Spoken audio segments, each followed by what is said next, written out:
hay como una relación de retroalimentación, esas herramientas a su vez nos modifican, ¿no? Y modifican los entornos culturales en los que estamos inmersos.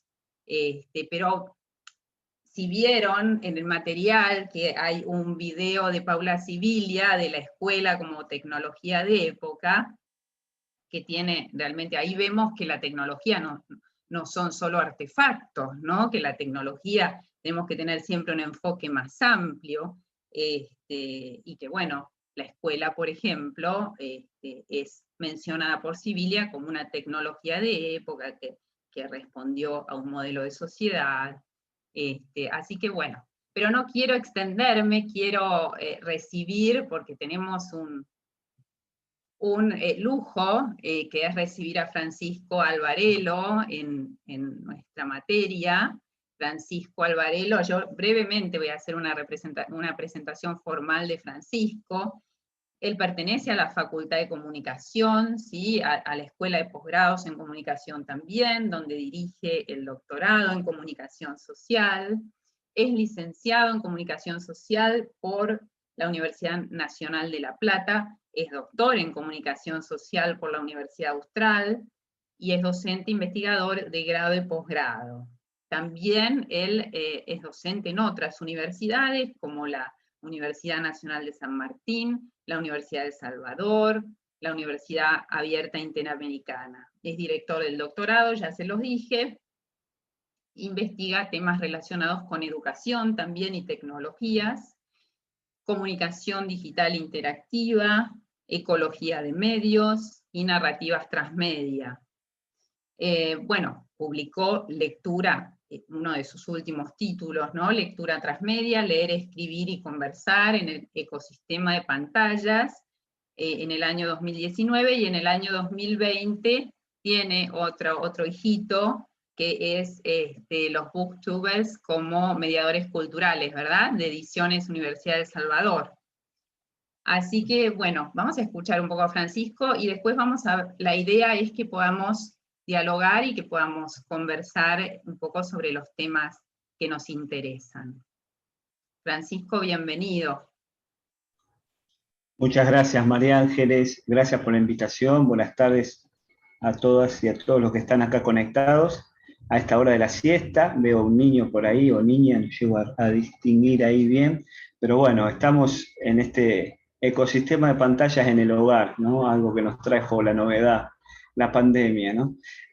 Bueno, gracias María Ángeles, Romina y Sonia por la invitación. Para mí es un placer compartir este espacio, porque tiene que ver con, bueno, con las búsquedas que vamos haciendo. Con María Ángeles compartimos un proyecto de investigación que seguramente ya les ha contado sobre Fortnite en el ámbito familiar, y bueno, venimos así caminando juntos ahí y juntando un poco, además de la pasión por la investigación y estos temas, juntando también voluntades del Instituto de Ciencias para la Familia y la Facultad de Comunicación de la Austral, ¿no?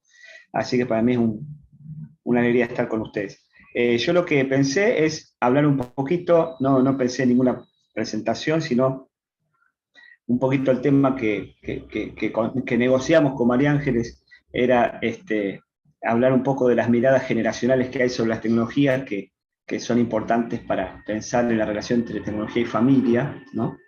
Y hacer algunos comentarios, algunos punteos, y después, bueno, abrir a preguntas. En estas cosas no es que uno tiene digamos, las respuestas ya, o la vaca atada, como se dice en el campo, sino que vamos explorando, leyendo, comparando lo que dicen los autores de las investigaciones con lo que pasa en la realidad, haciendo uso del sentido común, que a veces está como dejado de lado, ¿no? Porque uno ve muchas cosas que le faltan sentido común cuando uno las lee y las escucha. Y bueno, en función de eso, hacer algunos comentarios de cosas que vengo pensando, y después compartir con ustedes preguntas y reflexiones. Así yo lo que pensaba es muy en línea con el comentario que acaba de hacer María Ángeles. Compartimos muchas lecturas y autores como Urgules y Callister, McLuhan y otros, que ya los habrá taladrado con esos autores, ¿no? Porque son los que uno tiene tan incorporados que ya le salen casi en el lenguaje habitual, ¿no? Ella hablaba, bueno, de esta relación entre la tecnología y la humanidad, digamos, ¿no?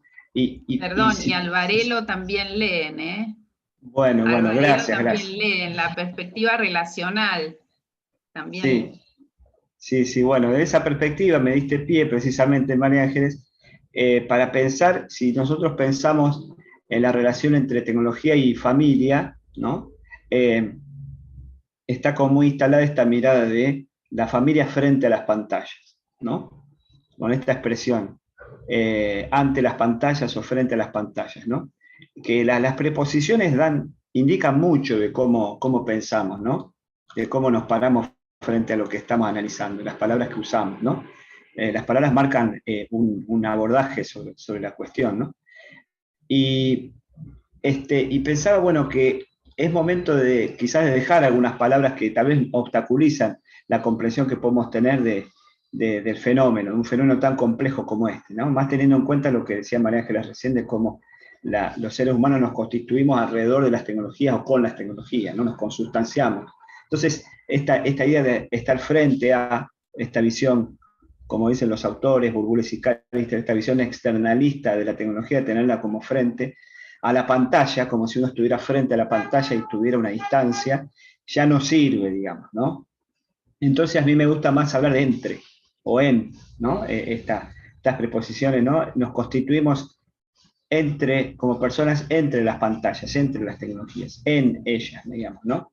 Y eso no es decir, no quiere decir que perdemos algo, digamos, que perdemos cierta humanidad o perdemos cierta esencia, ¿no? Que nos hace humanos o nos hace personas, sino que es más realista decir, bueno, en realidad, de hecho lo que estamos haciendo ahora, no podríamos pensar, estamos viviendo esta pandemia frente a las pantallas, sino que estamos teniendo una experiencia real que constituye nuestra forma de ser, nuestro aprendizaje, nuestras reflexiones, mediados a través de estas pantallas, ¿no? O entre las pantallas, lo que estamos haciendo ahora, ¿no? Pensar nuestra identidad, la conformación de nuestra identidad y nuestra intimidad, son como estos dos conceptos, identidad e intimidad, tan necesarios de reformular, ¿no? Pensemos que los vamos reconfigurando en la relación que tenemos con las tecnologías, con las pantallas. No es que tenemos una identidad, una intimidad fuera, sino que la vamos configurando, ¿no? Porque esa es la experiencia vital que tenemos, ¿no? De hecho, las pantallas como que nos interpelan a nuestra forma de manejarnos, las tecnologías que usamos, ¿no? Por eso, bueno, siempre me parece importante partir de nosotros preguntarnos qué nos pasa a nosotros con esto para después pensar qué le pasa a los chicos, a nuestros hijos, qué le pasa a los jóvenes, a los niños, a los adolescentes con esto, ¿no? Porque justamente como a veces tendemos a separar y a poner las cosas en la distancia, también tomamos nosotros una distancia como si a nosotros no nos pasaran cosas, a los adultos no nos pasaran cosas con esto, ¿no? Si no tuviéramos problemas, ¿no? Y lo que nos está demostrando ya varios años de tránsito con las pantallas en la vida cotidiana es que también los adultos cometemos muchos errores, ¿no? Nos mandamos muchas macanas en el uso de las pantallas también, ¿no? No sé, por un ejemplo, tal vez los padres en una familia están preocupados por lo que hacen sus hijos con los videojuegos y están tan metidos con WhatsApp que no lo escuchan cuando les preguntan algo en la cena, ¿no? Por ejemplo. Entonces, bueno, lo que me parece que hay que plantearse en esta idea de pensar las miradas generacionales, ¿no? Es qué relación queremos tener con las pantallas, ¿no? A preguntarnos, a partir de la base de las pantallas, las tecnologías ya están, ¿no? Ya están. No hay posibilidad de pensarnos sin ellas. Eso puede sonar medio fuerte, ¿no? Pero si pensamos que nuestra realidad está totalmente atravesada por la tecnología digital, podemos pensar qué sería de la pandemia, de la cuarentena si no hubiera internet, ¿no? Tenemos que, digamos, dejar de lado, creo, y esto no es ser determinista, sino ser realista, ¿no? Dejar de lado esta idea de que podemos pensarnos sin estas tecnologías que nos rodean. ¿Por qué digo esto? Y con esto no estoy queriendo decir, bueno, ser acríticos, usarlas y no pensar, sino al contrario. Digo esto porque hay como en mucha lectura que uno hace, de miradas sobre evaluaciones que uno también escucha en la calle, ¿no? El saber vulgar, digamos, ¿no? En lo que circula o en las redes, ¿no? esta idea de que sería distinto si esto no estuviera, ¿no? O de que sería mejor si esto no estuviera, o de que vivíamos, nuestra adolescencia fue feliz sin estas cosas, y ahora estas cosas no deberían estar para ser felices, ¿no? Y esta mirada es, creo que de las miradas más problemáticas que hay que poner en cuestión cuando hablamos de las tecnologías, que es, esto bueno, Marshall McLuhan, un teórico de la ecología de los medios, que yo rescato mucho, hablaba de las tecnologías y los medios como que crean un entorno a su alrededor, una forma de percepción de la realidad. Y cada cultura, cada momento de la historia puede ser entendida de acuerdo a los medios que regulaban, digamos, el estar en el mundo, vamos a decirlo, ¿no? Podemos hablar ¿se acuerdan de la época que todo era la televisión, todo pasaba por la televisión, si no pasaba en la televisión no pasaba nada, todos los temas de conversación estaban monopolizados por la televisión, el que vio la noche anterior la tele, lo que había pasado en el programa de Tinelli o lo que sea, tenía tema de conversación al otro día, ¿no? Bueno, eso ha cambiado claramente, las conversaciones están totalmente dispersas en las redes, en un montón de cosas, pero bueno, cada medio, decía McLuhan, genera como un entorno sensorial, una forma de pensar, de ver el mundo, y eso va cambiando de acuerdo a los cambios tecnológicos, ¿no? Entonces, ahora estaríamos en el entorno digital o en el ecosistema digital, donde aparece como novedad la instantaneidad en el momento, me entero de lo que sucede a través de WhatsApp conectado a internet con el celular, o tengo acceso a un montón de información, cualquiera puede publicar información, hay un montón de características específicas que tiene este momento histórico en relación con las pantallas, ¿no? Y generalmente lo que sucede cuando tratamos de evaluar el presente, decía McLuhan, tendemos a verlo como si fuera por un espejo retrovisor de un auto. Dice, avanzamos hacia adelante yendo para atrás, ¿no? Porque estamos siempre con cierta nostalgia del ambiente anterior. Cierta nostalgia del ambiente anterior.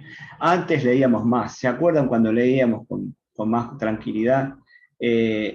Los juegos, tal vez voy a decir cosas que generan a esta hora de la tarde, que alguno estará medio con la modorra de la siesta, alguna incomodidad, pero antes los juegos eran mejores porque antes jugábamos, más allá de la cuestión de la inseguridad, de salir a la calle y todo eso, ¿no? Pero siempre hay como una mirada muy nostálgica, digamos, ¿no? Que bueno, a eso le agregamos la cultura argentina con el tango y toda la cosa así de, ¿te acordás, hermano, qué tiempos aquellos? Y toda la lógica o de la literatura del Ubizún, esta idea de dónde están las viejas glorias del pasado, ¿no? Esa mirada nostálgica del pasado aparece cada vez que irrumpe un nuevo medio y genera digamos, una eclosión en el sistema, digamos, ¿no? Aparecen las miradas apocalípticas, ¿no? Bueno, todo medio que empieza a concitar el interés de mucha gente es visto o leído en clave de adictivo o que es peligroso, que tiene efectos negativos, ¿no? Y eso sucedió a lo largo de toda la historia de los medios. De hecho, es increíble, yo estudio historia de la lectura, pero las cosas que se decían de los libros, cuando empieza a hacerse masiva, entre comillas, ¿no? O muy común, la lectura intensa de libros. Se hablaba de los libros, de la fiebre lectora, se hablaba de la adicción a los libros, se hablaba de los efectos negativos psicológicos, físicos que tenía leer mucho. Leer mucho estaba mal visto, sobre todo para las mujeres, leer novelas. Bueno, cada vez que apareció un medio, lo mismo se dijo la televisión, la caja boba, ¿se acuerdan? Y cada vez que apareció un nuevo medio generó esa mirada del cine, bueno, etc. Entonces hoy la mirada está puesta en estas tecnologías digitales, ¿no? Entonces gran parte de las miradas que hay sobre las tecnologías, que son generacionales, tienen que ver con lo que piensan los adultos crecidos en un entorno mediático moldeado por tecnologías anteriores, con otros tiempos y otras lógicas, que ven con preocupación esto y lo ven como algo peligroso, no por lo que es en sí mismo, sino por lo que representa en cuanto a que es una modificación del status quo de su vida pasada, vamos a decirlo, ¿no? ¿Y qué características puntuales tiene esta este ecosistema, digamos, ¿no? Hay una gran diferencia que está marcando la relación con el mundo que establecen los chicos, los jóvenes, y la estamos haciendo nosotros también, ¿no? Que es el on demand, ¿no? Es la posibilidad de elegir y de estar, de tener uno la potestad de seleccionar y hacer clic o ver lo que quieras ver en el momento que quieras ver, ¿no?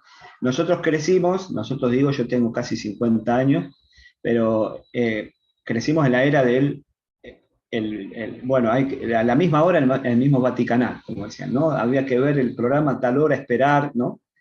Y esta idea de los medios broadcasting, como se los llama, de transmisión, ¿no? De los medios tradicionales, de un mismo contenido para una audiencia dispersa, cementada, ¿no? Porque bueno, yo asistí también al desarrollo de los canales de cable, digamos, ¿no?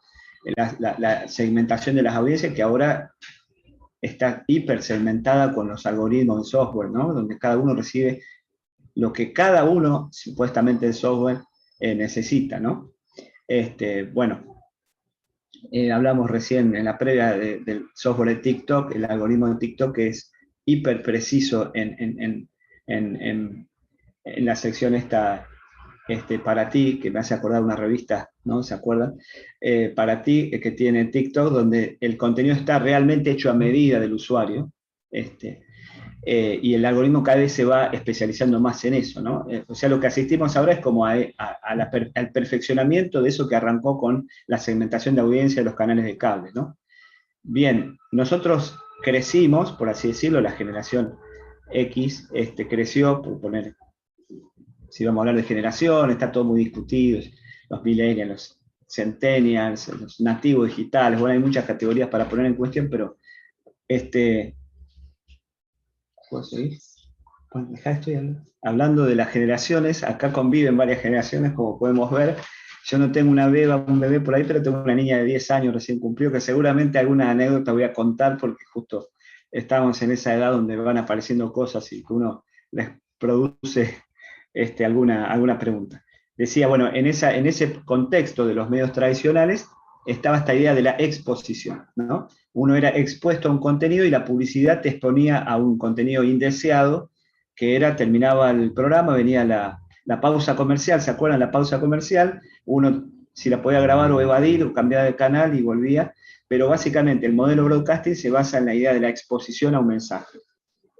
Y se supone que esa exposición garantiza cierta llegada de ese mensaje a la audiencia y que la gente va o a comprar tal producto o a creer esto que te dice tal persona o a votar a tal político, lo que sea, ¿no? Pero está basado en la premisa de la exposición al mensaje, ¿no? Bueno, ahora estamos en otro momento, el on demand, que es como también como el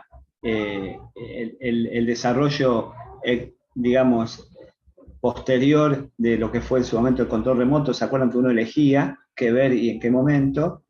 En la fragmentación del discurso televisivo, por poner el ejemplo más inmediato al medio anterior a Internet, que es la televisión, en la fragmentación del discurso televisivo que produjo el control remoto se vio acrecentado con esta posibilidad de lo hipertextual, digamos, ¿no? De la elección, es decir, bueno, voy acá, voy allá, hago clic, selecciono qué momento, qué parte, y el algoritmo fue desarrollándose y fue adaptándose a esas elecciones mías y me va ofreciendo una experiencia a medida de esas búsquedas.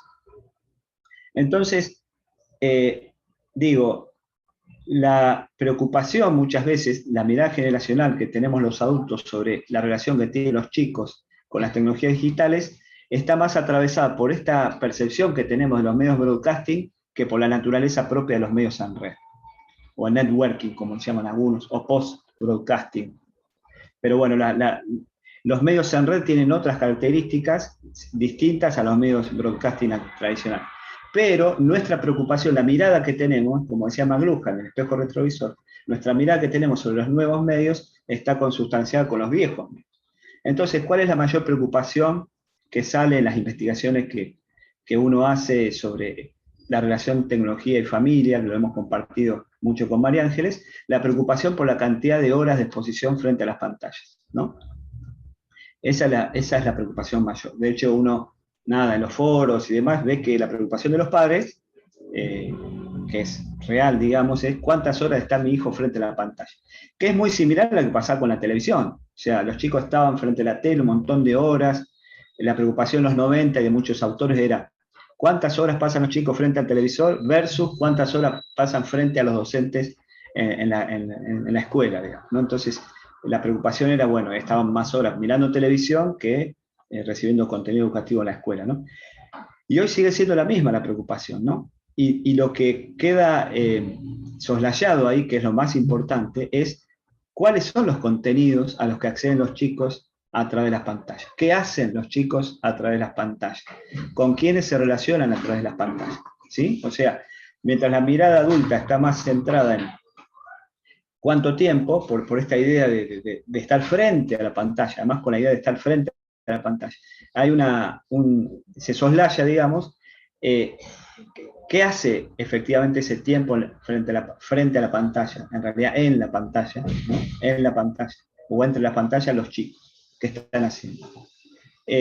¿Con quiénes se relacionan? Y acá hay un dato que surge un poco de la investigación, quizá uno de los hallazgos más importantes de la investigación que compartimos con María Ángeles sobre el caso Fortnite, este videojuego que estuvimos investigando, es que en la mirada generacional de los adultos sobre Fortnite, como algo que irrumpe en el hogar, algo peligroso, que irrumpe en el hogar como desconocido, frente a lo cual no se tienen muchos elementos, y bueno, además dimos cuenta que cuanto mayor es el desconocimiento sobre Fortnite, mayores eran los prejuicios negativos que se tenían, ¿no?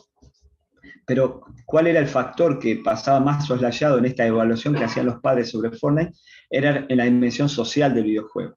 Los chicos juegan a Fortnite porque quieren jugar con sus amigos, o hacen amigos de la Play, o buscan el aspecto social del videojuego. Los chicos juegan en red. El juego en red también es un fenómeno que pasa soslayado porque los adultos, cuando tendemos a ver a nuestros hijos jugar, tenemos en nuestra cabeza la percepción de cuando jugábamos antes, que íbamos al fichín o a los juegos arcade o al lugar. En mi pueblo, en Junín, había 2 o 3 lugares donde jugar videojuegos, y pagabas una fichita y jugabas un rato y estás frente a la pantalla, digamos, aunque uno tenía sus avatares, aunque sea un poco burdamente desarrollados, pero estabas ahí. Pero bueno, era esta idea de estar jugando algo contra la máquina. Hoy los chicos juegan con sus amigos, tejen relaciones, juegan colaborativamente, hacen juegos, se ponen de acuerdo, juegan en equipo. Y esas dimensiones son las que pasan a veces soslayadas con estas miradas. Y por otro lado, y ahora, si les parece, abrimos un espacio de preguntas, una preocupación que también tiene que ver con algo que pasó hoy a la mañana hace un rato. Mi hija de 10 años, que recién se metió a chusmear en la pantalla, no tiene celular, ¿no? No sé si lo que estoy diciendo ahora es como esos, ¿vieron esos? Mi vida, como ese sketch de Lelutier, que me gusta mucho Lelutier, había el sendero de Warren Sánchez, era el que decía, mi vida, ¿cómo era que decía? Yo era un infeliz, decía. Bueno, yo voy a decir algo, mi hija no tiene celular a los 10 años, pero muchos compañeros de ella tienen celular, ¿no? Y el tema es, bueno, claro, para hablar por Meet con una compañerita para jugar a un juego en red, se conectan a través del WhatsApp, yo se usa el WhatsApp de mi esposa, hacemos unos rollos interesantes para tratar de ralentizar lo más posible la introducción del celular en la vida de mi hija de 10 años, que yo no considero que sea necesario que con 10 años tenga un celular. Pero muchos o la mayoría de sus compañeritos lo tienen. Entonces, es muy loco lo que sucede, es muy casi como contradictorio la mirada generacional sobre las tecnologías. Los padres preocupados por las horas frente a las pantallas, sin embargo, persiste esta idea de darle el dispositivo al chico, al niño, a la niña, tempranamente, como una forma de juego, premio, ¿no? Sin percibir que atrás de ese dispositivo hay un montón de contenidos, relaciones y demás que hace falta supervisar, digamos, ¿no? Y que hay que ver si para esa edad tienen los elementos como para tener un juicio crítico, como para ver qué tipo de contenidos publicar o cómo relacionarse a través del dispositivo, ¿no? Entonces, es bastante llamativo. A mí no me deja llamar la atención como cierta mirada de los adultos un tanto contradictoria. Por un lado, una preocupación por la exposición frente a las pantallas y por otro lado, la distribución acrítica a veces de las pantallas en el mismo hogar por distintas razones, ¿no? Pero que claramente no obedecen a un pararse, sentarse a pensar, sino a una cosa bastante más casi impulsiva, así, bueno, tomar el celular o te compro el celular así no usás el mío, sin medir todo lo que eso conlleva, digamos, ¿no?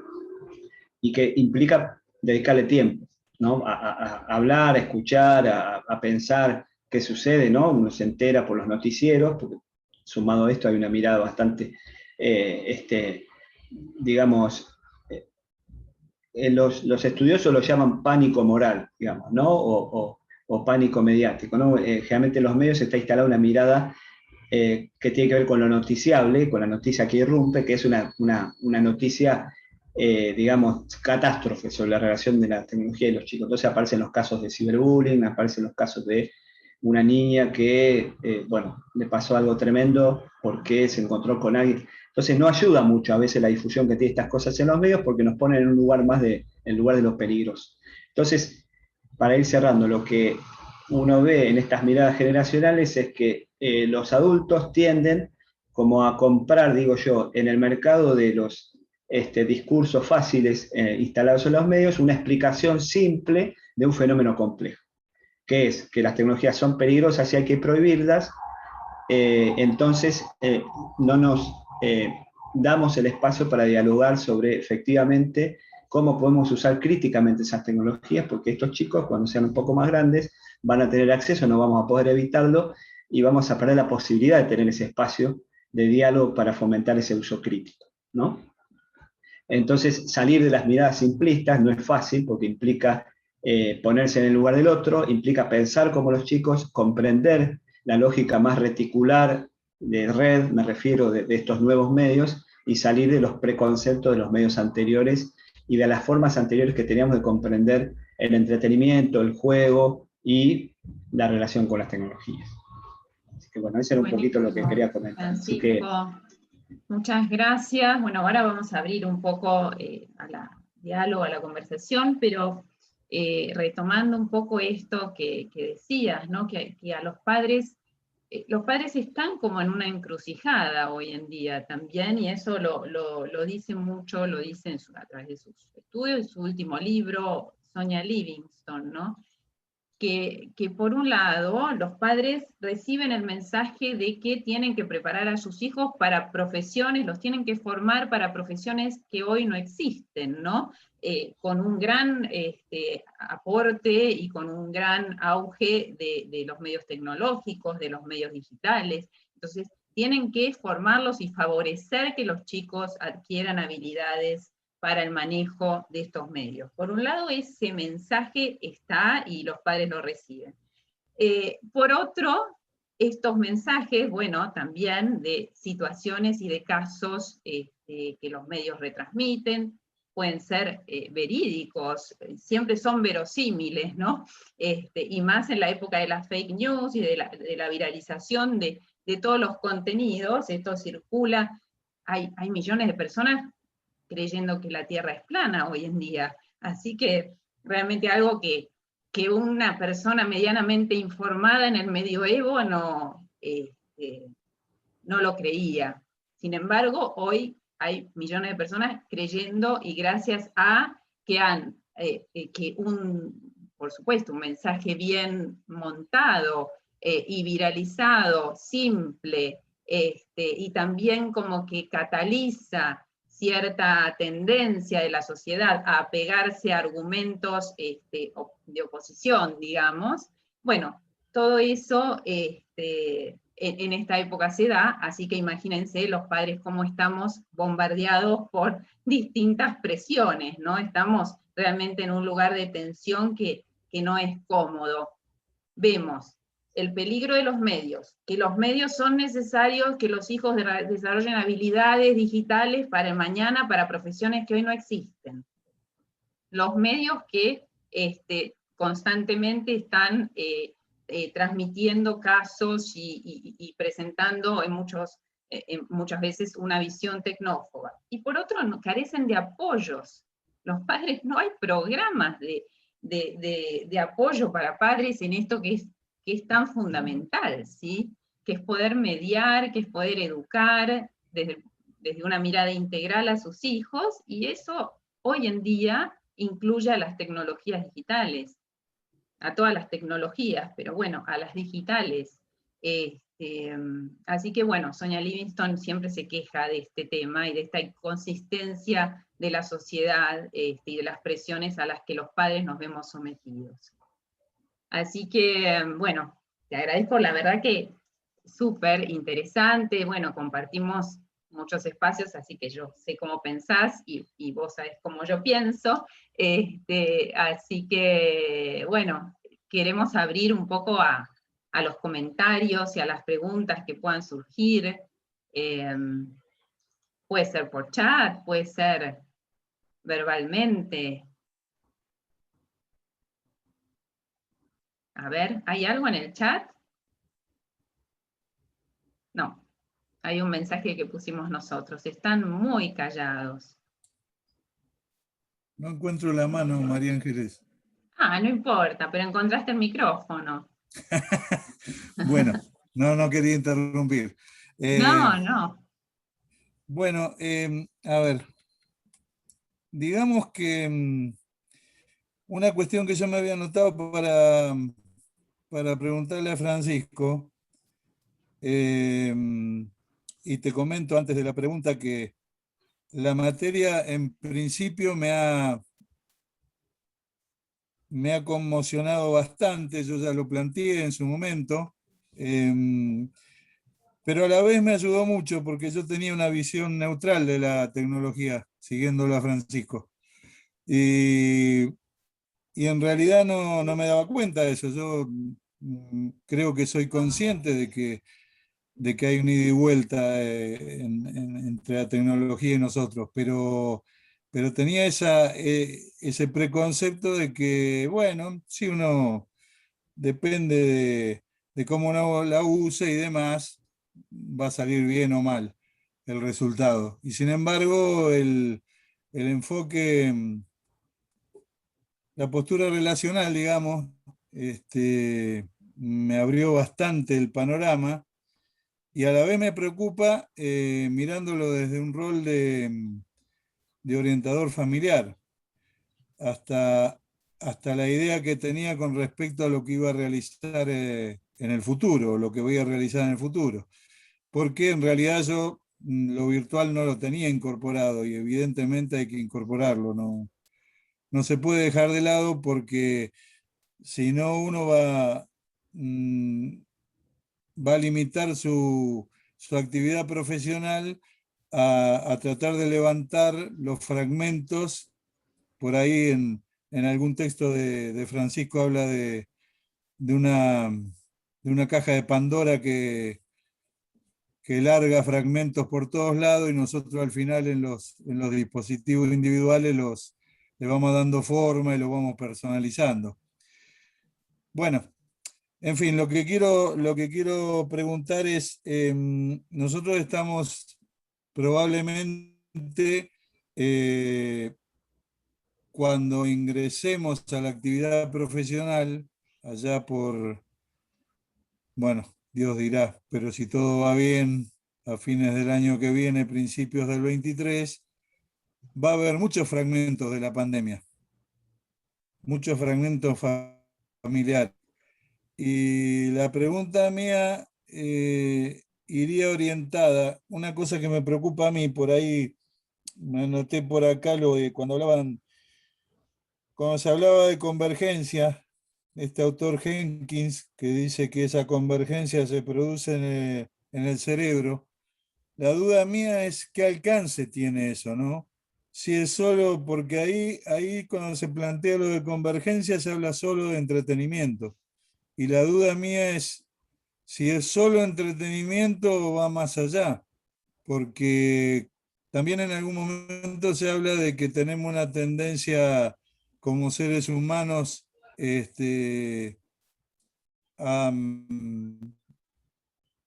delegar en la tecnología una serie de cuestiones por esta tendencia a la comodidad que tenemos o a la falta de compromiso con algunas cosas. Entonces, no sé si fui claro o di un rodeo muy grande, pero también es una catarsis de la cantidad de contenidos que tengo burbujeando en mí con esta materia, ¿no? Entonces,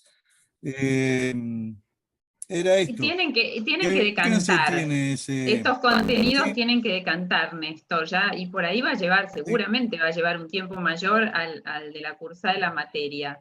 Te cuento, Francisco, que nosotros en la materia, con Romina y Sonia, planteamos un recorrido libre, y tratamos de borrar toda huella de secuencia, como para hacer una metáfora en realidad de lo que es hoy el uso de medios digitales y la internet, ¿no? Que uno va saltando de un espacio a otro. Así que de entrada abrimos todos los contenidos, ya los contenidos bibliográficos, y también los recursos multimediales, los ponemos a disposición. Hacemos estaciones con diferentes colores, como para no sugerir ni siquiera una secuencia, y les pedimos que autorregulen su tránsito a través de una sigla que es la tuya, hacé la tuya. Son trayectorias ubicuas y autorreguladas. Entonces, cada uno traza una tuya distinta y va yendo por los recorridos de la materia de acuerdo a sus intereses, puede hacer zoom en un espacio, puede detenerse más en un recurso, puede después ir, o puede picotear de los 4 al mismo tiempo. Y también desde la misma estructura del espacio materia-aula, es como un desafío, ya que nos desestructura y nos plantea un desafío, algo distinto, algo disruptivo. Así que ya desde ahí, Néstor nos decía, y además también hacemos un trabajo en redes, con lo cual quien no tenía usuario lo tiene que gestionar, tiene que mínimamente indagar cuál es la lógica de la red. Así que un poco eso como para tener la experiencia de la disrupción y de los cambios, y siempre del vértigo que las tecnologías encarnan, ¿no? Pero más allá de eso, también estaba Néstor, nos decía que también estaba sacudido por los contenidos en sí, que por ahí le presentaban una mirada distinta, que no es la mirada más tradicional con relación a las tecnologías. Sí, bueno, un poco para contarle a Francisco qué es lo que estuvimos haciendo. No, a mí se me ocurre, además ha leído mucho, se ve en esto, y gracias por leer los textos míos. A mí me costó salir de la postura neutral. Lleva un tiempo, no es algo que lo lees en una. De hecho, fue como un descubrimiento que fui haciendo. En algún momento hice un clic cuando leí, bueno, el texto de Burbules y Cáliz, y dije, mira, pero eso es un proceso largo que a cada uno le lleva un tiempo, que me hubiera gustado que alguien me lo hubiera explicado. Mirá, la tecnología es así, así. Lo fui descubriendo, ¿no? Y es como conquistar un modo de pensar, es como una forma de pensar y de estar en la vida, vamos a decir, ¿no? De pensarte vos con respecto a tu posicionamiento, digamos, pues no es solamente una cuestión teórica de una línea de trabajo que uno puede leer en teorías y demás, sino es como una actitud de vida, digamos, ¿no? La postura no neutral o la postura post-tecnocrática, como la llaman, ¿no? Es decir, bueno, todo el tiempo pensar, bueno, ¿cómo hago para hacer un uso crítico de las tecnologías en este momento? Y si te toca un lugar de responsabilidad, ¿cómo hago para guiar al otro que tiene una ansiedad? Porque encontramos este discurso en los adultos, en los padres, que pasa con pares míos, con docentes, con un montón de gente que tienen una ansiedad generada por esta dualidad que tienen de ponerse frente a un fenómeno que en realidad lo está atravesando, ¿no? y hay como un esfuerzo, una energía puesta en separarse de algo que no se pueden separar, ¿no? Porque estamos totalmente consustanciados con las tecnologías, ¿no? La famosa, yo le hago para jorobar un poco a los alumnos la pregunta esta, ¿podemos vivir sin Internet? Y no, y sí, sería muy difícil, pero es como, ¿no? Como jorobar con esto de, podés pensarte sin la tecnología que moldea tu forma de percibir el mundo, y no podemos, somos, porque es como el lenguaje, el modo en que pensamos, ¿no? Entonces, es un proceso. Así que vas por buen camino, por todo lo que mencionaste de cómo conectaste los autores y más, me parece una buena señal. Y bueno, y esto de la caja de Pandora, que es una metáfora que a mí me gustaba, porque me refería en ese contexto a los contenidos que van fluyendo, desparramándose entre los distintos medios, las narrativas transmedia, todo esto, la construcción la hace uno, digamos, ¿no?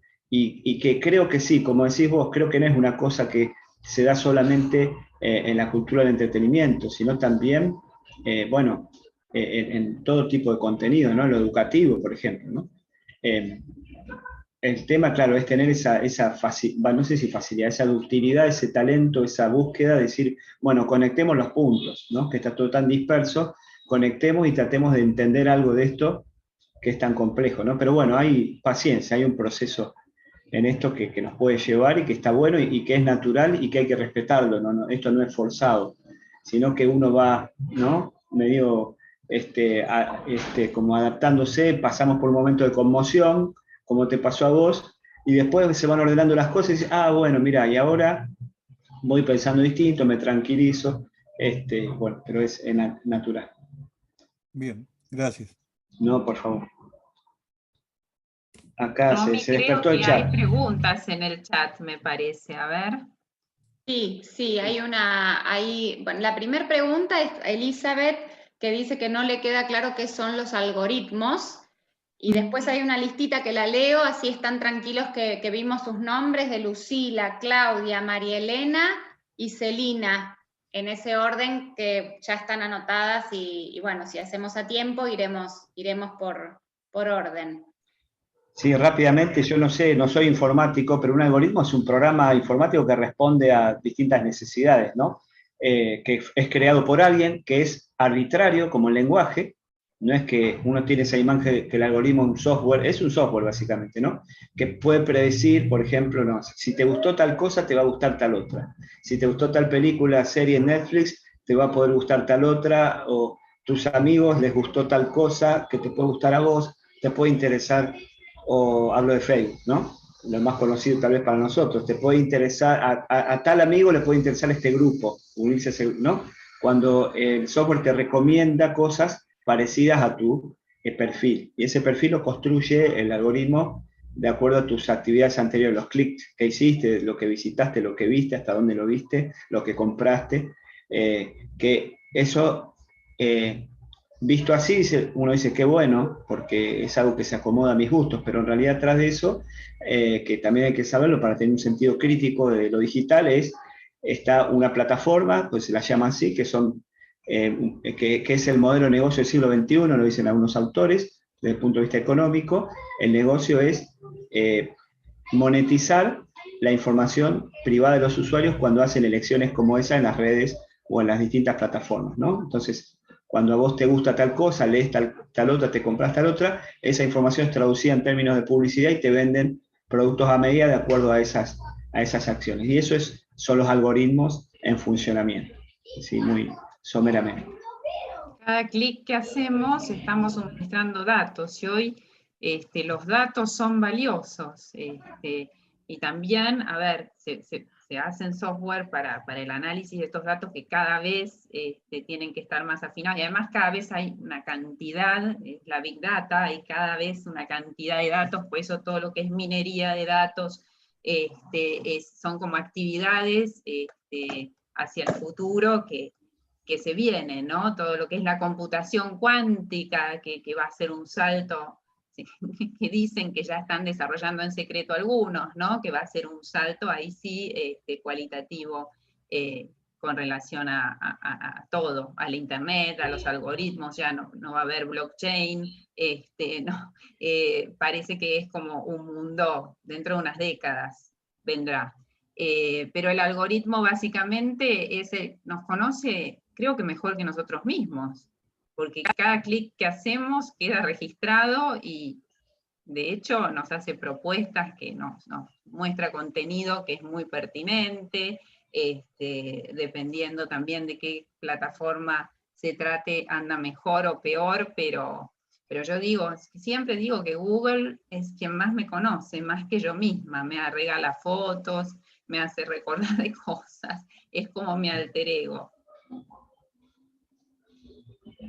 Lucila Hansen.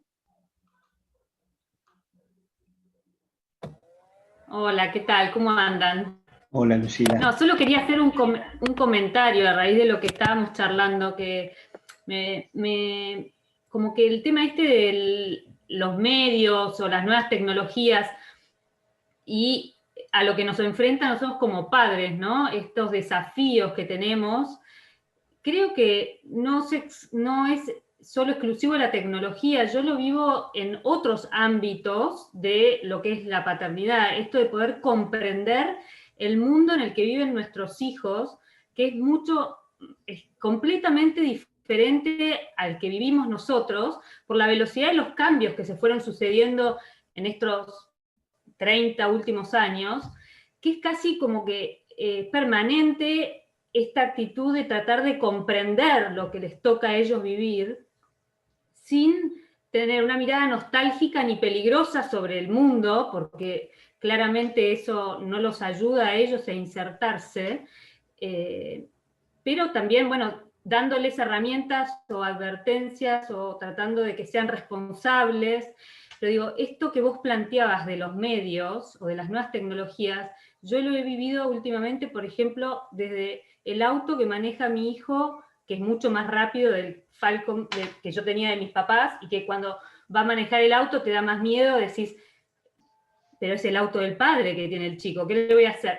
O el entorno cultural en el que en este momento yo tengo que educar a mis hijos, que es en otro país, en donde están expuestos a otras culturas, otros lenguajes, o sea, todo lo que me rodea como padre, y yo creo que a la mayoría, es distinto. Entonces tenemos que aprender a ser padres sabiendo que el contexto que les toca a ellos es completamente diferente y va a ser todavía más distinto en los próximos años. Entonces, nada, eso, como que esto que vos planteás para los medios me parece que no es exclusivo de los medios.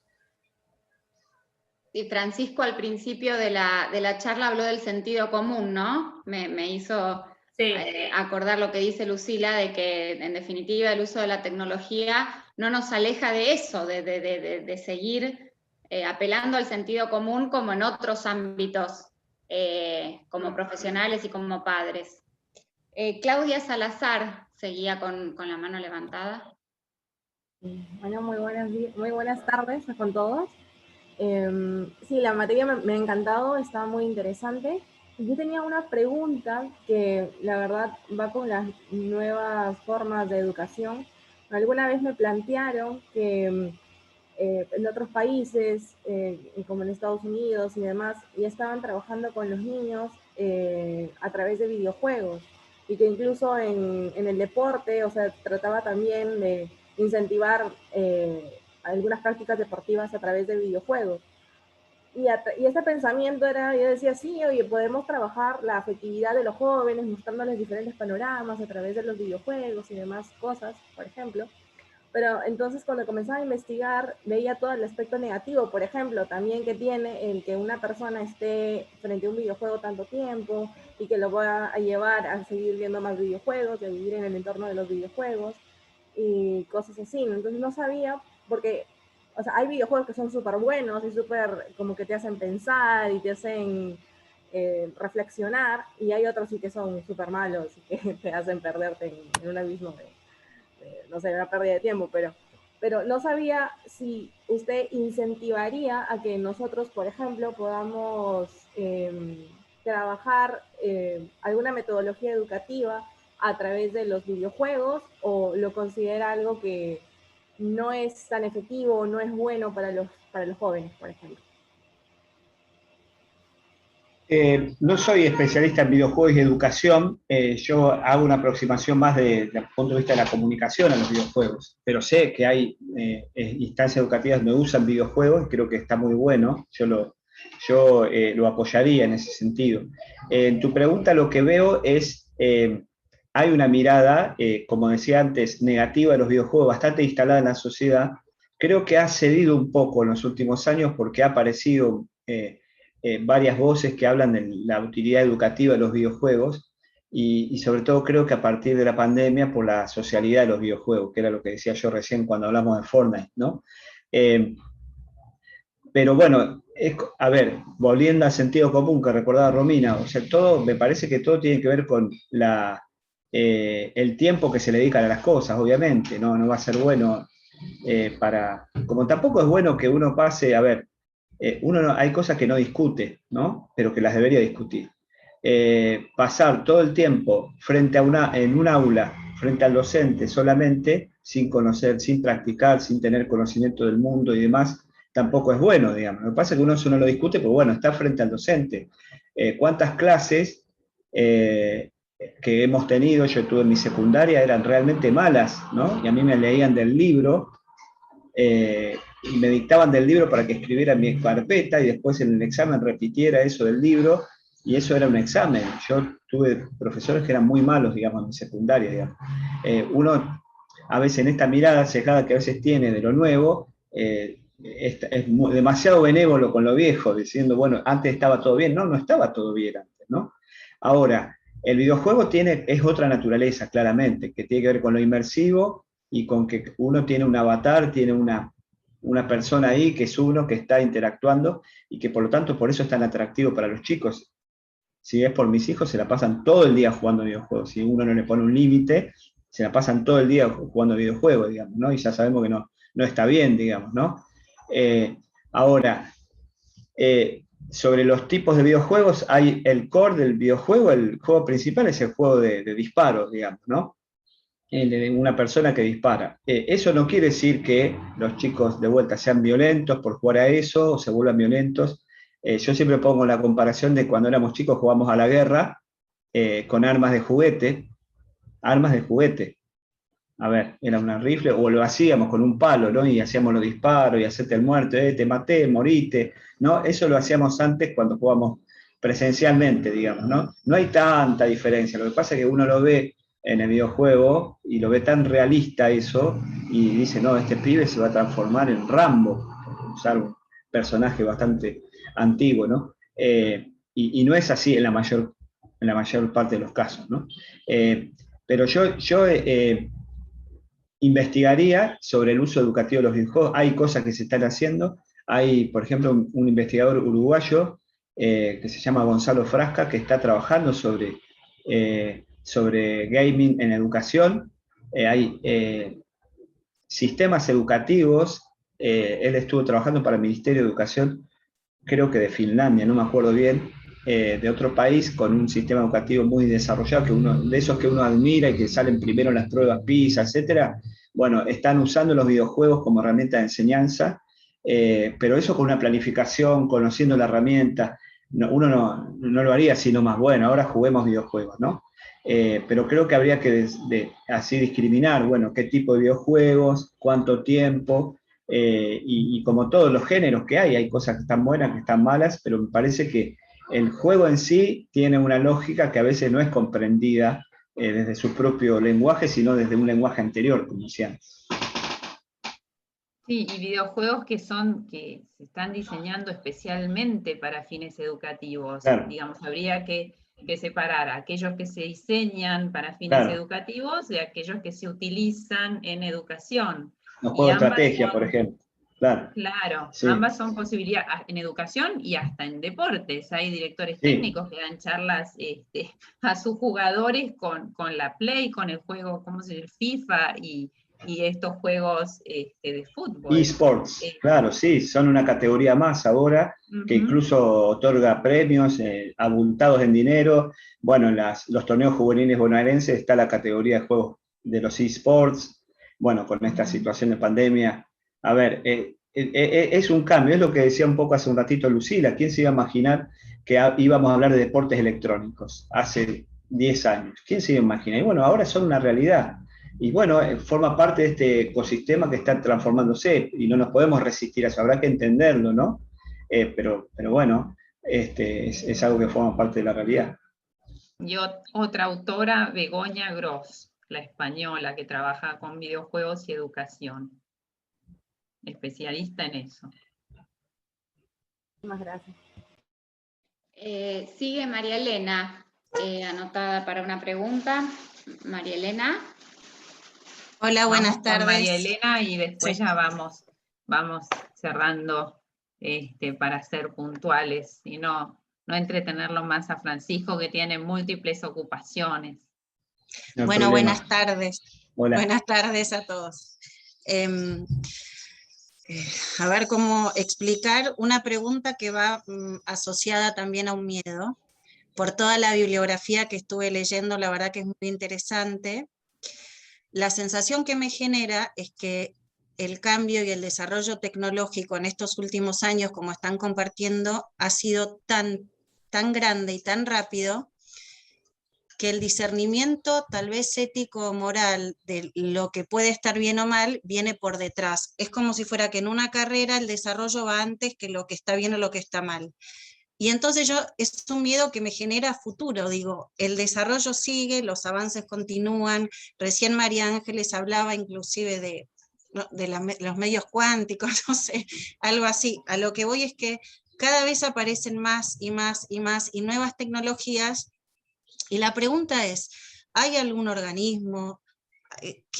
¿Cómo se puede limitar desde una cuestión ética y moral antes del desarrollo? Porque tal vez, como seres humanos que somos, estamos más pendientes hasta de la cuestión ambiciosa y el nuevo desarrollo, el nuevo invento, antes de evaluar los posibles resultados. No sé si se entiende mi pregunta. Sí, totalmente. Sí. Sí, vamos siempre atrás, porque es esto un poco, el cambio es cultural, no solamente tecnológico, y un poco respondo al comentario que hacía Lucila, que es muy acertado, no es solamente la tecnología, es todo lo que hay alrededor. De hecho, McLuhan, Postman, estos autores de la ecología de los medios, decían, los medios crean una cultura a su alrededor, no es solamente el aparato, sino todo lo que se genera. Y eso, vamos viendo los efectos, siempre con cierto retraso, es inevitable, ¿no? Es como, no sé, se me ocurre un paralelo cuando se inventa el automóvil, murió mucha gente, porque había mucha gente que caminaba por la calle y no tenía la percepción de que había un vehículo que se movía a 40 kilómetros por hora. Creo que un poco más lento que el auto del hijo de Lucila, me parece. 40 kilómetros por hora. La gente no se imaginaba algo que se moviera a esa velocidad en una ciudad, y murió mucha gente atropellada, ¿no? Y sin embargo, el automóvil siguió su desarrollo, ¿no? Y después la ciudad de algún modo se adaptó a ese cambio. Es quizás medio dramático pensar eso, ¿no? Pero vamos a los golpes un poco aprendiendo a usar las tecnologías. A mí una preocupación que tengo con eso es, concretamente, si uno escucha a la gente que está en la vanguardia de la investigación sobre inteligencia artificial, por ejemplo, uno los escucha y dice, bueno, ¿qué patrones éticos tiene esta persona que está recaudando mucho dinero para desarrollar algo que tiene consecuencias importantes, ¿no? Por ejemplo, no sé si habrán hablado acá de la singularidad, que es un concepto que viene impulsado desde el Instituto Tecnológico de Massachusetts, el MIT, con Google, la NASA, y se creó hasta una universidad de la singularidad, que ellos predicen que en el año 2045 se va a producir el momento, con esto los termino de asustar, en 2045 se va a producir el momento de la singularidad, que va a ser cuando la computadora va a superar la mente humana. Entonces no vamos a poder distinguir entre estar hablando con una persona o con un bot, ¿no? Un robot, una inteligencia artificial. Y que eso va a producir una mejora en la sociedad, porque vamos a a producir todas las curas de las enfermedades, incluso del cáncer. Bueno, predicen un montón de cosas, a mi modo de ver, totalmente tecnofílicas, hablando de las categorías que vienen trabajando acá, o integradas, sin dejar de ver otros aspectos peligrosos que tiene eso, que tiene que ver el poder que da la tecnología, ¿no? O la tecnología en poder de quienes están, o cómo a la vez de desarrollar las tecnologías, tener en cuenta a las personas que quedan excluidas del sistema, del otro lado de la brecha, los que no tienen acceso. Pobreza, desigualdad, y bueno, que lo vemos con la situación de la pandemia y la educación, por ejemplo, ¿no? Los que no tienen acceso a una conexión que no se pone a educar. Bueno, eso me parece que está primero. Por eso yo digo con lo de la velocidad, estamos hablando de cosas muy avanzadas, pero sin embargo no estamos resolviendo cuestiones de base como el acceso al agua potable, a la electricidad, a computadoras conectadas, aunque sea una pequeña computadora para permitir que un chico no sé, de una zona alejada de alguna ciudad o del país tenga acceso a Internet. Pero bueno, eso, organismos, no sé si, yo creo que es la sociedad civil, la escuela, las organizaciones de la sociedad civil que pueden de algún modo desarrollar algunos anticuerpos, vamos a decir, a estas cuestiones, de poner alguna alarma y de decir, bueno, no, pero fíjense también en esto. Pero siempre fue el desarrollo tecnológico. Todas las tecnologías que estamos viendo ahora son hijas de ese castel de la Segunda Guerra Mundial. El desarrollo de tecnología en la sociedad a nivel mundial históricamente fue a partir de la inversión de dinero en las guerras, digamos, ¿no? Que la industria armamentista es de las que más dinero tiene. Entonces, eso es medio, no lo podemos frenar, creo que no lo podemos frenar. Y además esto es a escala mundial, no hay gobiernos, son multinacionales, Google, Amazon, las grandes empresas que facturan millones y millones son empresas de software que son multinacionales. Entonces, el panorama en ese sentido no es para meter miedo, creo que ahí es donde tenemos oportunidad en el uso crítico, en sembrar la semilla de la inquietud, de la pregunta, de decir, no, pará, pero esto para qué me sirve, no me voy a comprar esto, no, esto, ¿cómo lo voy a usar? Creo que ahí es donde nosotros somos fuertes, digamos, en enseñar a usar críticamente esto, y no creernos todo lo que nos vende esto que es el mercado, que nos introduce a través de la publicidad y del capitalismo, que esto va a ser mejor que lo anterior. Sabemos que no es así, pero bueno, eso lo tenemos que educar. Creo que ahí está la herramienta para nosotros, no esperar que venga alguien de afuera, un organismo, digamos, a resolver esto, sino nosotros desde la educación. Y después, como se dice el dicho popular, los melones se van acomodando en el camino, después como sociedad vamos a ir aprendiendo, bueno, esto no nos sirve tanto, dejémoslo. No sé, ¿qué aprendizaje tendremos de la pandemia y la enseñanza, la educación, que aparecía una de las preguntas por ahí? Son un montón de cosas que van apareciendo, pero evidentemente el sistema educativo tiene que cambiar, ¿no? Tiene que cambiar.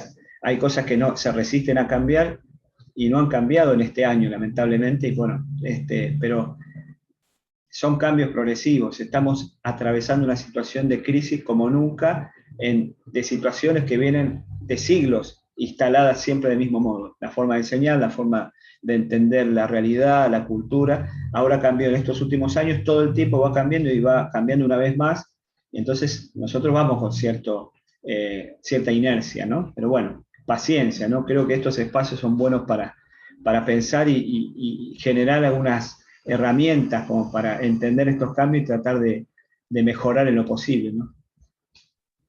Bueno, ellos tuvieron que ver el documental de Social Dilemma y tienen que hacer un pequeño análisis crítico de eso, destacando, digamos, algo en acuerdo y algo en desacuerdo con la línea del documental. Ahí Ana Varas pone Harari. Yuval Harari, sí, es un autor con 20. Yo creo que hay autores que están pensando la realidad mientras pasa, ¿no? No con una mirada retrospectiva, sino lo que está sucediendo, lo que no se está sucediendo, que no siempre es fácil, porque uno no puede ser tan objetivo, pero creo que hay mucho diálogo y mucha producción en ese sentido. Así que, bueno, es cuestión también de poder seguirlos y de ver cuáles son este pensamiento emergente acerca de lo que nos está pasando y de lo que estamos viviendo. ¿Qué más? Agradecerles. Néstor pone un comentario. Hemos desarrollado una gran inteligencia para crear artefactos, pero no hemos desarrollado la sabiduría para su uso. No recuerdo el autor de la frase, pero la comparto. Otra vez estás en esa dicotomía de ponernos frente a la tecnología. Todavía no estamos entre, sino que seguimos estando frente. Sí.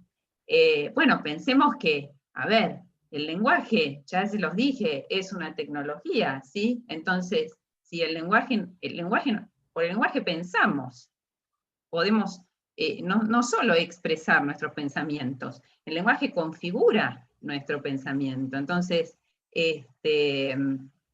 ¿sí? Hay que siempre pensar que estamos refiriéndonos a un fenómeno complejo.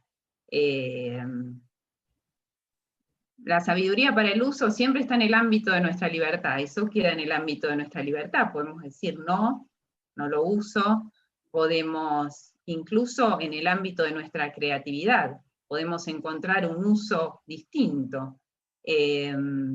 Así que, y eso es propio del ser humano, eso es propio del ser humano.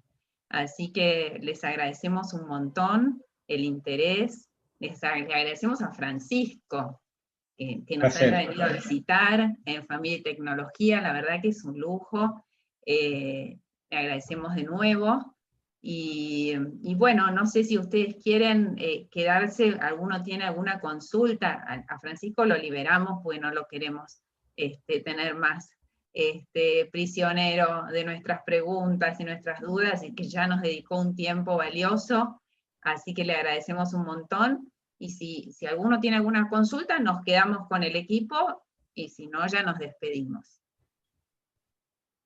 Gracias de nuevo por la invitación, aprovecho mientras van pensando, y digo una cosita más, porque quedó ahí dando vueltas una pregunta sobre la interfaz, que es un concepto que a mí me gusta mucho, porque yo escucho interfaz y paro la oreja. La interfaz es, digamos, el medio a través del cual nos relacionamos con el sistema, eso es la interfaz. Scolari, que es un autor que seguramente habrán leído o van a leer, no sé, en algún momento con María Ángeles, habla de que la interfaz es como una gramática de interacción entre el medio y la computadora, o el medio que usemos, ¿no? Y cuando hablamos de interfaces, que algunos preguntaba por ahí, nos referimos a eso, a cómo es la interfaz de las redes sociales, ¿sí? Tenés la pantalla, tenés el lugar donde poner qué estás pensando, el botón de me gusta, etcétera, etcétera, ¿no? La interfaz es como la oferta de interacción que nos ofrece el medio. Usame así, hace esto, hace lo otro, ¿sí? Y establece un pacto de lectura con nosotros, un pacto de lectura.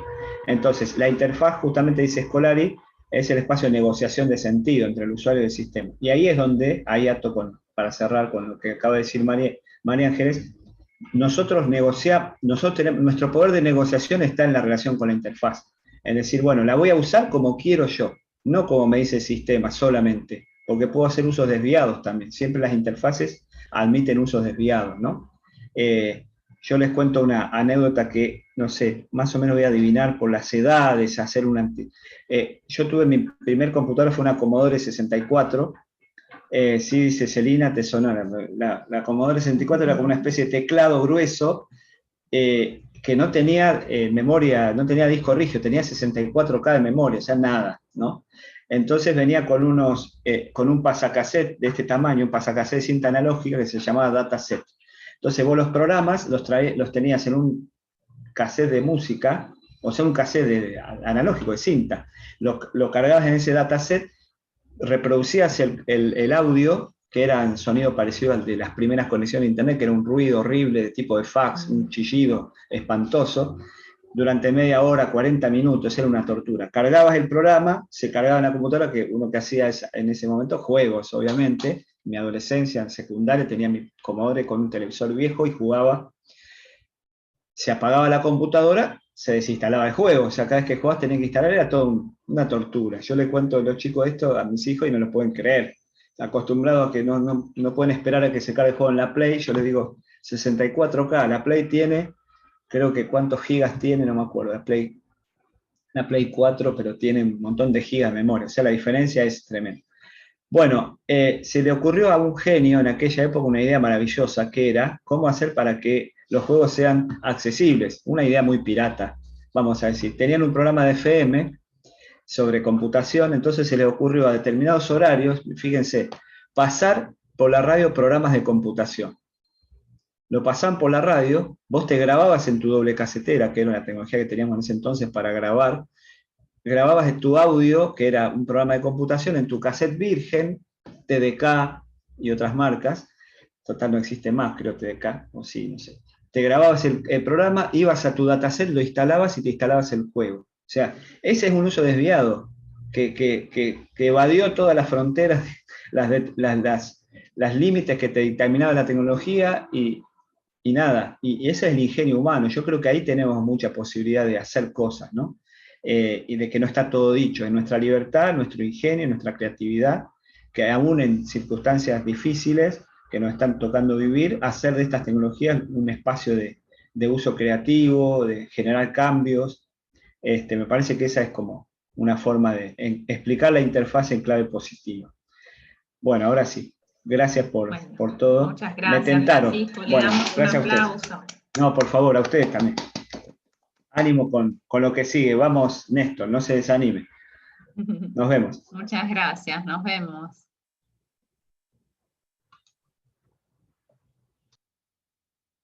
Bueno, acá nos quedamos en la intimidad. No sé si tienen alguna pregunta más, estamos a disposición. Una pregunta, María Ángeles. Sí. ¿El Zoom simultáneo que se está dando sobre uso de bases bibliográficas, ¿se va a grabar? Sí, se va a grabar. Se va a Porque grabar, pero me interesa, pero me mató sí, el es muy horario. interesante, véanlo. Es más, yo cuando salgo me voy para allá, pero no sé cuánto durará, porque no es muy extenso. Por ahí después si se habrá preguntas, sí, pero sí, queda grabado. Después yo les voy a mandar el link. Perfecto, perfecto. Eso nomás, listo. Florencia, Sí. quería hacer una consulta Hola. sobre actividades. Sí, exacto, ¿qué tal? ¿Qué Bueno, tal, Florencia? ¿qué tal? Tengo 3 consultas con respecto a la actividad de las redes sociales. La primera y la más importante, yo no usaba Twitter, me costó un poco así entenderlo y todo, estaba tan perdida o más que Néstor. Y, por ejemplo, yo, María Ángeles, te cité, y no sabía cómo se hacía, y encima estoy limitada con los caracteres, entonces empecé a poner una frase tuya poniendo como sostiene María Ángeles Castro Sánchez. Se me termina uno, quise hacer un hilo. Lo seguí en un segundo hilo, y en un segundo post en el mismo hilo, y en el tercero puse la cita bibliográfica completa. Ayer a la noche casi me infarto porque de Familia y Tecnología retuitearon el del medio, y no apareces ni nombrada ni como citada abajo. ¿Cómo se hacen esos casos? ¿En cada post hay que poner el No te nombre del preocupes, autor? es que nosotros vamos leyendo la actividad en Twitter y vamos retuiteando. Evidentemente retuiteamos el del medio por una cuestión aleatoria, no Claro, pero no es que si era vos cita tenés un hilo, textual. vos quédate tranquila. Además, a ver, el Twitter no es quizás, si pones una frase textual de alguien, bueno, le puedes dar ese, o lo puedes arrobar, No porque era entonces esa textual, y persona entonces, es entrar en diálogo con el autor, claro. eso está bueno. O pones un hashtag con el tema, Okay. ¿viste? Tenemos que empezar también a pensar en hashtags, por esto que hablábamos del algoritmo, Sí. de que todo lo que producimos va dando datos, toda nuestra actividad va dando datos, y bueno, esto va Claro. alimentando el algoritmo que nos va a devolver una experiencia muy personalizada de la red y de las Claro, aplicaciones. pero encima, para colmo, no, como no era cita textual, tampoco estaba entre comillas, nada. Y allá salió. Bueno, no pasa nada, no te Okay. preocupes. Bueno. Igual, vieron que tienen que hacer el documento, que es como un Sí. portafolio con toda la actividad en redes, entonces allí Ahí va vuelcan todo. sus posteos propios, sus comentarios a posteos Sí. ajenos, allí lo vuelcan y queda todo armadito. Las otras dos preguntas son con respecto al trabajo ese en particular. Empecé a hacer capturas y no queda como muy prolijo, es una especie de patchwork de... Fui sacando capturas con el celular, entonces se superpone para volver a poner lo que no entró, capaz repite el texto, ustedes lo van a entender. O sea, lo estoy tratando de hacer lo más prolijo posible, pero esa es la idea. Mientras estén las capturas de los posteos, está perfecto. O sea, es mejor captura que... Esa es tu metodología, vos haces capturas y lo pones, lo armás como en un archivo así visual, digamos, pero en realidad también podrías, ¿por qué no poner el link o armar una, digamos, no sé. Ah, ok. No, está bien, porque también puedo poner el post mío, pero, por ejemplo, o podés de Instagram, transcribirlo, digamos, poner la más imagen analógicamente, transcribirlo. Perfecto. Eso es libre. Ok, eso es libre. eso. Y después la otra es que en el trabajo decía un posteo y 2 réplicas por cada red, pero en la rúbrica decía hay al menos un posteo y 2 réplicas, una cosa así. Si llegamos a comentar un poco más, que en Twitter yo después como que contesté algo más, ¿hay que poner todo o en el trabajo sí, ponemos...? todo. Ah, ok. Todo. Listo. Sí, todo lo que toda la actividad generada a partir de este intercambio. Sí. Perfecto, bárbaro, gracias. No, por favor. Bueno, no sé si hay alguna duda más o algo que quieran comentar. Estuvimos viendo con Romina y con Sonia los comentarios que fueron dejando en el Padlet con relación al recorrido de la materia. Bueno, intentamos, como dije ya cuando estaba Francisco, un poco sacudirlos de sus hábitos habituales, valga la redundancia, y bueno, darles una propuesta distinta para que ustedes puedan tomarla y transformarla. Así que esperamos que la hayan disfrutado, que puedan tener un lindo recorrido, que puedan aprovechar los recursos. Ahí hay una pregunta de Janina, ¿no? ¿La actividad de la conversación tiene que ser videollamada? ¿O puede ser? No. El conversatorio es en forma de formato audio, podcast. ¿Sí? Audio. No es una videollamada. Si lo pueden, si la metodología que ustedes utilizan es videollamada para grabar la voz, ¿sí?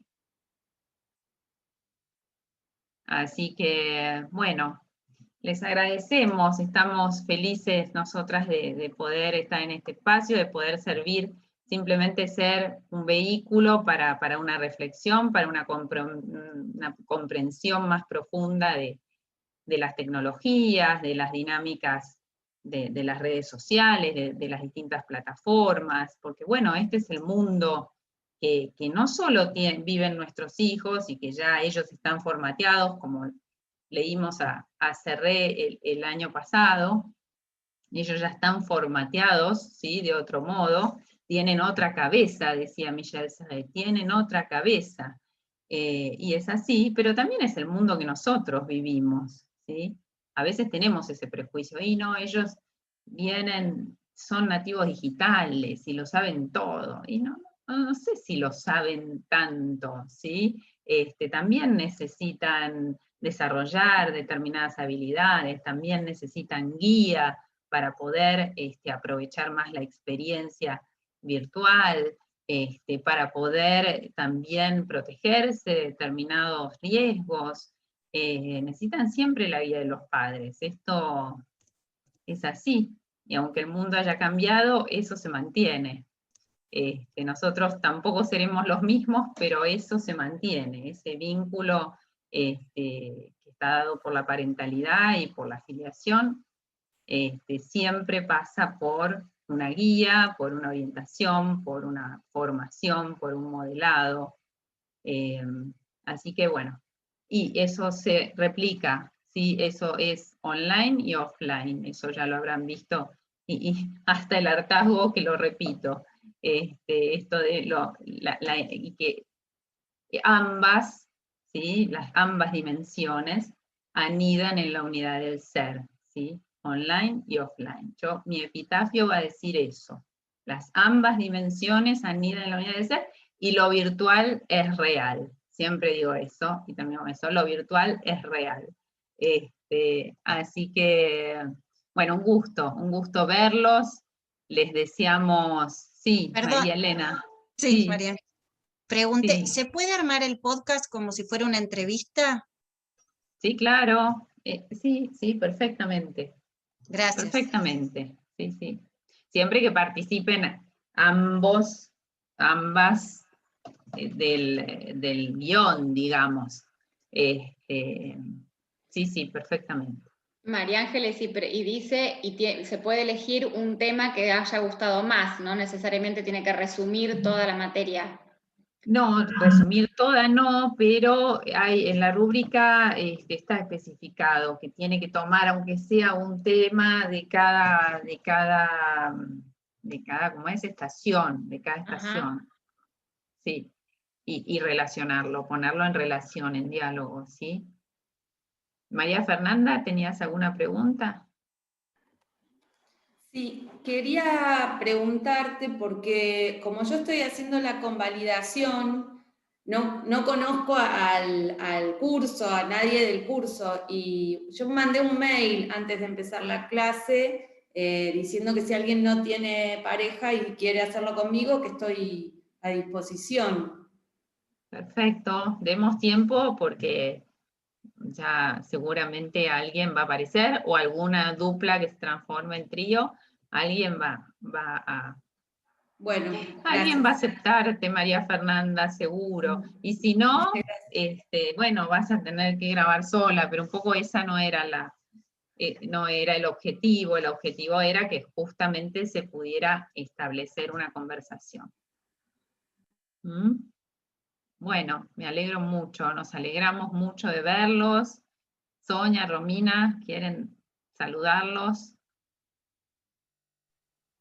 Simplemente agradecerles haber venido y todos los agradecimientos que están en el chat de este camino distinto, que parece que lo están aprovechando, que todavía falta el final y cualquier cosa estamos a disposición.